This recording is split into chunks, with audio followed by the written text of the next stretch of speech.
I really want to talk about a topic I've talked about, but I always revisit this topic. In case you've noticed, every 4 or 5 months or so, I bring the topic back up on this channel. Um, what's interesting to me in when it comes to this topic of holding is how inconsistent many boxing fans are with holding. Like it's unbelievable to me, right? Um, I've seen guys be praised for it in one fight, and then someone else using holding by that same person gets criticized. It's interesting. It's like an interesting dynamic there, but um, we saw in the Horn fight anyway that he was holding at times, right? And I'm seeing a lot of people praising Horn for it, right? And by the way, I'm not saying Horn did anything bad or I'm just saying that happened in the fight. But the same people that will trash other fighters for it, all of a sudden they see like that strategy to rough him up, and like their language is different when it comes to Horn. Like, it's just different. But let's talk about holding here. Now, there's different types of holding in boxing, right? Um, it's the same idea, but the strategy is different, right? So you may hold. A lot of holding just happens organically, right? I mean, it's just two guys just get tied up. They're fighting the inside, they tie up, and that's it. Ref breaks them up. And then there's strategic holding, right? Where the guy is, jab, jab, cross, hold, or whatever, hook, hold, to offset the offense of the opposing fighter, etc., right? And it seems to me, you know, all the inconsistencies from people aside, that I just don't think people understand the concept of holding, right? I keep listening or hear or well, not really, I guess hearing as well, but uh, nowadays on YouTube we listen. Like we don't really have a lot of people on camera talking, but with their face on camera, that is. But if we look at like as far as holding goes, I always keep hearing or reading people saying, "Oh, there should be a limit to how many holding you can do in a fight," right? It's kind of strange to me, So what? There's a 12-round fight, all right. Well, what's the limit? Okay, a guy holds 3 times, and then you start deducting points. Well, that's a little problematic because in many instances, as I mentioned, while some guys are doing it strategically, you're going to leave it a little too much to the ref to dictate an outcome of a fight, right? So what I mean by that is, what if two guys are, like, you think we have problems now with bad calls. Just imagine a scenario where guys are holding. The refs warns them, okay, that's one, right? And then they hold again. Oh, yeah, that's two, but then he blames only one guy for it, but not the other one, right? And they hold again, and he just blames the other guy, but not blames one fighter, but not the other fighter, and then he deducts a point. That would be such a chaotic situation. Like, that's just not going to help, right? Now, I do believe that there's a way for referees to control a fight, right? To where the holding does not become excessive, right? And yes, if a fighter is excessively holding to where we literally don't have a fight, yes, a ref could eventually take away a point, okay? But this whole idea of putting numbers in it, oh, you hold 4 times, stop, that's it, point. You hold again, disqualification. I don't think people understand how many fights would end by disqualification, right? And you may think, no, but well, good. Well, they'll learn one way or another, right? It's boxing isn't exactly a very natural thing. Yeah, I've explained this before. holding is going to happen, right? Like if I was told, you remove the referee from the equation. If a referee doesn't exist, remove the ref from the ring, right? It's like, let's look at two different sports here. Let's look at mixed martial arts and boxing. In mixed martial arts, if you remove the ref, it's basically still the same fight. Okay, outside of a lot of illegal moves that are not allowed in the UFC, but you're basically going to get the same thing, right? At most the ref will stand dudes up when they're on the ground too long or something like that, and nothing is happening. That's it. Or make sure that a guy doesn't hold a cage or stuff like that, right? But they're not, and to stop the fight. That's really what they're there for, okay? Make sure nobody's eyes get poked or something like that. But they're not really constantly involved in the fight like in a boxing fight, right? Remove the ref from a boxing fight, and within a matter of a minute or less, it's no longer a boxing fight, right? Like if no one is there to say break it up, the other fighter is not going to trust the other fighter to break it up, okay? It's turning into a wrestling match at that point. The guys will end up on the ground, right? Probably, okay, or roll out of the ring or some shit. Who knows? But it's no longer a boxing fight. You literally need a ref to break it up, and then it's a boxing fight again, right? That's the way it goes. And a lot of times, people focus a lot on the holding, right? But let's say a guy holds because the opponent is putting their head, like Horn headbutted Pacquiao, right, in the fight. Now, if Horn was fighting a fighter that knew how to hold on the inside, that guy would make sure Horn was not headbutting him. But everybody would be saying, oh, he's holding the whole time, right? Well, that's because he's using holding as a defense against the other guy's head, right? But could you imagine a scenario where refs say, okay, that's one holding? Well, yeah, I was holding him because he's freaking leading with his head. That's why I was holding him. I don't want him to headbutt me, okay, especially around the eyebrow or something, and then I have blood in my eye, right? Now that's one. Two more, and you take away a point. Now you would create a very chaotic situation if you put numbers on holding, right? The other fighters would be doing things to make the other guy hold, right? And before you know it, you don't have a boxing fight anymore, right? What holding is an infraction, right? That's what holding is, and that's why you have a ref to break it up. Therefore, you have a boxing fight again, right? That's basically what that is. Now, well, what about the guys who strategically hold? Well, those are guys that are taking advantage of that reality, right? I'm not saying it's right. I'm not even saying I like it, but that's a reality that exists in the sport. Okay, it's the reality is that there's other parts of the anatomy involved in a fight other than just the fist, right?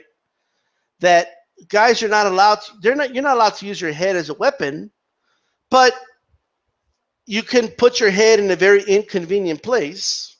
A lot of fighters do that, right? You know, you could put your head in a place where if the other fighter tries something offensively, they could run into your head, all right? It's still, again, these things, you shouldn't do that, but if you watch boxing long enough, you learn that it's very difficult to just say, hey, you did that on purpose. You know, it's very difficult to do that, right? It's not that black and white. Also, another thing that I don't think people understand, all right, so because they keep using the wrong word, right? I keep hearing people say holding is illegal, right? No. That's holding is an infraction, right? And excessive holding can result in taking away a point. Maybe even I've seen guys get disqualified for it because they were getting way too carried away with it, right? To the point where they were not even fighting. It wasn't even strategic. They were just trying not to fight, right? That's different. But the reality is, you may think, well, he held him 30 times in the fight. That's a lot. You may think that's a lot, right? But keep in mind, it is a 12-round fight, right? And a lot happens in a matter of, boxers could throw a lot of punches in a matter of 10 seconds, right? So a lot is happening during that time. But one thing that people don't understand is, while holding is an infraction, so is charging, right? Like in our reality, you're not allowed to shove or push in boxing. Like you're not allowed to like grab a guy and push him back. Like you can't do that. Okay, that is pushing is illegal, right? Or it's just like holding, that you shouldn't do it, right? But here's the thing. Speaking of infractions, a lot of times fighters will hold another fighter, right? They'll lock them up when the other fighter is trying to move them without throwing punches, right? Like if you want a fighter to move, the only way you could do that is by throwing punches, right? Like you can't do it by getting up to them and shoving them with your shoulder, because that's an infraction as well. You could be told not to do that. Now fighters do it anyway, right? Because like everybody knows, look, no ref in his right mind is going to say you're disqualified for shoving. Like, that's not going to happen, right? If that happened, look, if any infraction resulted in a disqualification, more than half of all boxing fights we watch would end by disqualification, right? And then we wouldn't have a fucking sport. But anyway, a lot of times guys will hold to prevent another guy from shoving them back, right? It's a positioning thing. Boxing positioning is very important in boxing, right? Like if an organic tie-up happens, a lot of times guys will hold, and yes, of course, even when the ref says break, it may seem like a fraction of a second, right? But a lot of positioning is occurring in that fraction of a second or a second, right? They don't want to be put in a vulnerable, like whenever the ref says box, right, after the break, like they want to be in a superior position. They don't want to be in an inferior spot. So everything is about positioning. The same thing when a fighter comes through, right? If a fighter's coming fighter A goes up to fighter B, he tries to shove him or is walking towards him. Well, at some point, like if you have your 2 feet set, all right, and that fighter's coming towards you and you don't want to move, well, and he's not throwing punches, then an obvious thing to do, other than throwing punches yourself, right, would be to hold him, right? And that happens a lot. But so this whole idea of just start, you see a hold, give him 3 holds max, and then start taking points. The problem with that is that if you take away holding from boxing, you're going to see a lot of pushing and shoving, right? And then what? Are you going to start disqualifying guys for that? I mean, there's a cause and effect to everything, right? And you may say, well, they'll just have to stop doing all that. It's not as natural as you think. It's in many cases, after certain punches are landed, right, holding a guy strategically, whether we like it or we don't, right, is the most effective thing to do. Because yes, you'll be told to break it up, but it's just the more sensible thing to do, right? As it stands right now. Now a lot of people are like, well, read the Marquis of Queensberry rules. It says no holding and hugging allowed, right? Yeah, you can't, like, you have to understand when the Marquis of Queensberry rules were written down, right? a lot of like actual wrestling was happening, right? Like this, we're not talking about like holding in boxing is very. It stands out to us because it's a fist fight, but it's not like they're not grappling. Like they're not having a Greco-Roman grappling match. Okay, it's the holding is very minimal. It just stands out to us, right? Like if they're holding for 5 seconds, it feels like an eternity to a boxing fan, right? Like 5 seconds of holding feels like a long, long time, right? Like when you're watching a live boxing fight. But you have to understand how minimal it is. It's a very minimal thing. It's not as like if you were to add up the time from when someone ties up the other guy, if you added up the seconds, right? A lot of dudes talk like more than half of the fight involved nothing but holding. You'll be surprised it's not even a quarter of the amount of the time, right?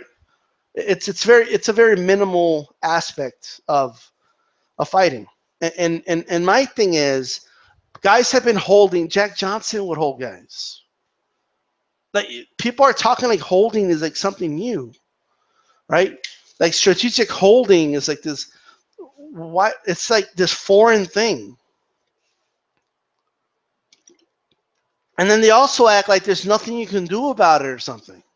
You know, like it's, well, my guy doesn't, like, he shouldn't have to do that. It's illegal. What, like, forever, like, since the beginning of boxing, the guys have been doing this.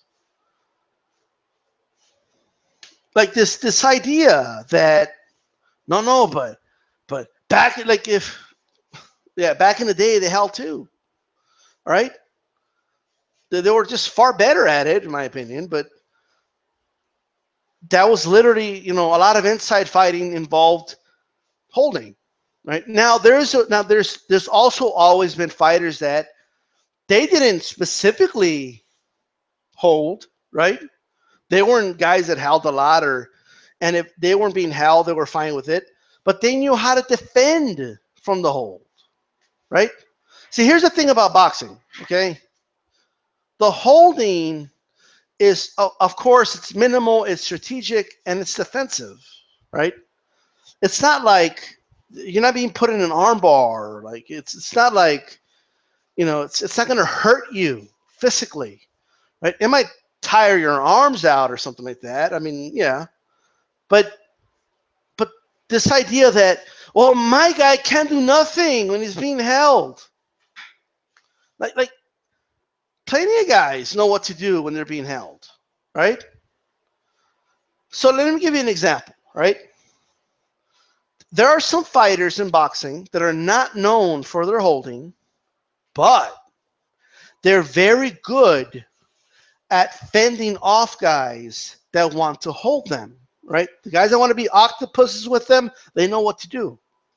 So let me give you an example of a guy that knows, right? So, for example, we're going to talk about 3 fighters here, okay? We're going to talk about Miguel Cotto. We're going to talk about Antonio Margarito. And we're going to talk about Shane Mosley, okay? And we're going to talk about these 3 fighters for a moment. Now, let's put aside the reality that Antonio Margarito is a fucking cheater. Let's put that to the side for now, okay? There was not a lot of holding in the Cotto-Margarito fight, right? In the first fight. And Margarito stopped him, right? Now, everybody say, well, and I agree with that. I believe he cheated in that fight. But that point aside, everybody always said, well, Cotto needs to learn how to hold. When you got somebody putting pressure on you like that, you got to learn how to hold. Cotto doesn't know how to hold. Blah, blah, blah, blah, blah, right? All right.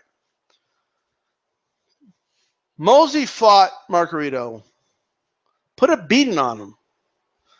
Mosley did holding in that fight. Margarito did not know what the hell to do when Mosley held him. Margarito kept waiting for the ref to break them up, and he was always in a very vulnerable position every time the ref said box. Almost every single time, right? And Mosley would just, boom, bust right in, right? Margarito did not know what to do. However, the guy that's not known for holding and this, that, and the third, when Shane Mosley fought Miguel Cotto, Mosley tried to hold Cotto, right? He tried the same strategy, but Cotto fended off the holding. He knew what to do when Mosley tried to hold him, right? He knew exactly what to do. And Mosley was not successful in that game plan. Now, everybody will say, well, that was a close fight, this, that, and the third. I thought Cotto won, but nonetheless, you saw that the end result was not Cotto getting knocked the fuck out, right? Which is my point. And there's other fighters that have tried to hold Cotto at no avail. Now, if you don't hold Cotto, he won't hold you either, but that's a different story. Well, my point is this idea that, well, if my guy doesn't know how to hold, he shouldn't have to learn how to fend off holding. Says who? Yes, he does. Okay? Like, we're living in a generation where everybody wants to make excuses for fighters. You're perfectly comfortable with fight. Like, I keep hearing about how fighters today are better than fighters in the past and this, that, and the third. But you want to give them, like, passes on shit. Like, well, he shouldn't have to learn how to do that. Like, why not? Like, if this is the best generation ever, the least they could do is know what to do when the guy's trying to hold them. This is like one of those generations where guys just don't know what to do when they're getting held.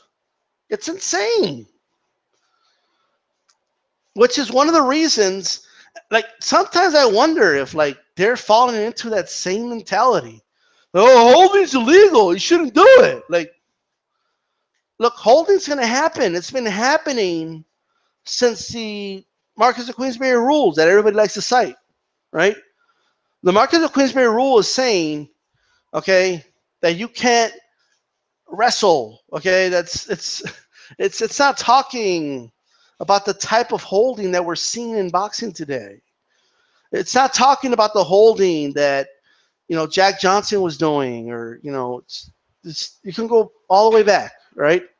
It's not talking about the holding that Salvador Sanchez did. It's not talking about that type of holding, right? It's specifically talking about grappling, the guys that were using grappling, okay, in prize fights to win fights. That's what it's talking about. Anyway,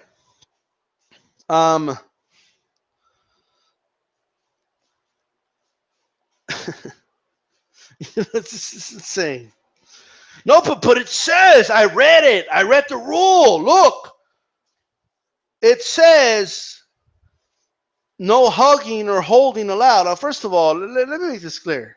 It says, the rule says no hugging and wrestling allowed. That's what it says. It specifically says wrestling and hugging, right? The word clinch existed back in the day. It's not they didn't know what a clinch was, okay? Nah, they just worded it. No. Like, it's different. Right? Now, yes, clinching is an infraction, right? It is a stop of the action, but it's very equivalent, honestly. It's equivalent to out of bounds in basketball. Like, it's not the way you guys are making it seem. Like, it's not, people are making it seem like it's this big illegal thing. Like, oh my God, what's happened? All these guys are getting away with all this cheating. Like, what are you guys talking about? Well, what are you talking about? Like, I remember people giving Klitschko a hard time because he would hold. Like, yeah, it would be boring to watch at times, but you guys don't think Lennox Lewis would hold? Muhammad Ali would hold. And look, I'm not comparing, okay, Vladimir Klitschko to Muhammad Ali. That's not what I'm doing. But holding has always happened. There's nothing new about holding. There's nothing new about the clinch. Let me tell you guys right now, and I mean this.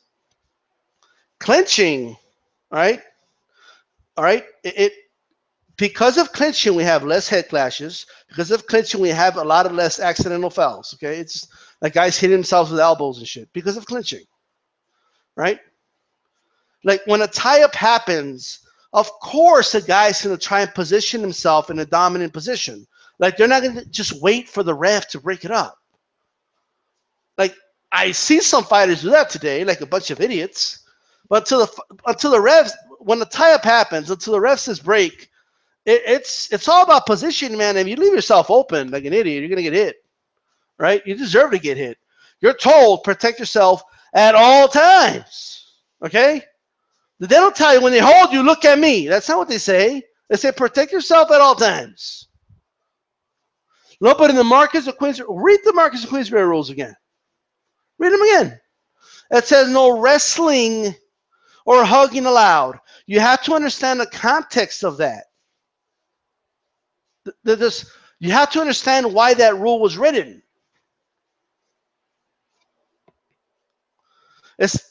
You have to understand the context behind prize fights, right? Early prize fighting was very similar to what you see in the UFC today, right? You know, the Marcus of Queensberry rules is the foundation of what we have today. It's not everything. Boxing evolved a lot in the rules since then, but it's not talking about clinching the way you think it is. If that was true, right? Like if you don't think, like read the other rules. They're very specific with all the other rules. Like they go to detail about the gloves and all that. When it comes to, it says no hugging or wrestling allowed, right? So, like, you don't think they would have just been like no hugging, wrestling, clinching of any form allowed? Like, you don't think they would have said that? You don't think they would have been a little more specific, right? But anyway, it's all about context here, right? Because I see dudes bust, like they bring out the Marcus of Queensberry rules, right? And they don't understand the context behind that rule. It's insane. Holding's going to happen. And if I'm so wrong, then tell me why it's been happening before I was even born. All that clinching. Guys have been clinching forever, okay? Like, it's nothing new. Now, it doesn't mean not every fighter has to, you know, some guys, you know, they just want to, if they could avoid it, fine. But you have to know how to fend off against it, okay? Like, you know how sad it is? You just see fighters, like, a tie-up happens, and then they just allow the other fighter to position themselves, okay? And then they just look at the ref like, oh, he's holding me. Like, dude.